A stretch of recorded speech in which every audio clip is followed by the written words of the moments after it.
Ba này vì thì copy áបងប្អូនចូលទៅ back office tag market ចឹងមកហើយបាទព័ត៌មានដែលគេត្រូវការ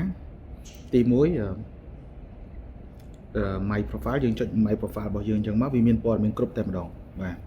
ដោយករណីនេះ account របស់ខ្ញុំទេវាត្រូវការឈ្មោះ email ហើយនិង CU number ទាំង3ហ្នឹងគឺសំខាន់តែម្ដងអញ្ចឹងបើបងប្អូន print screen មកខ្ញុំក៏ខ្ញុំធ្វើឲ្យកើតតែល្អបំផុតបងប្អូន copy ផ្ញើមួយមកឥឡូវនេះដូចយើងចុចពីលើឈ្មោះអញ្ចឹងដល់ហើយយើង copy មកបាទ copy មកហើយចូលមកនេះយើងផាសមកបាទប៉ុន្តែដាក់លេខរៀងទី1អីចឹងមកឲ្យត្រឹមត្រូវណាបាទទី1អីចឹងមកអូខេឬក៏ចេះទៅអូខេ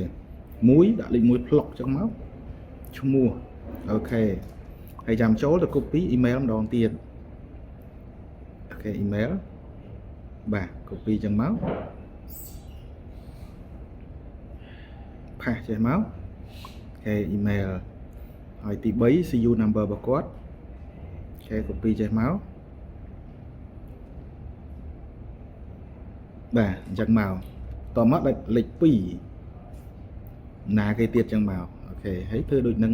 បែបនឹងរហូតមកអញ្ចឹងដល់ពេលមកផ្ញើមកខ្ញុំបានតែប៉ុណ្្នឹងគឺអូខេបងប្អូនខ្ញុំ copy ផាសទៅ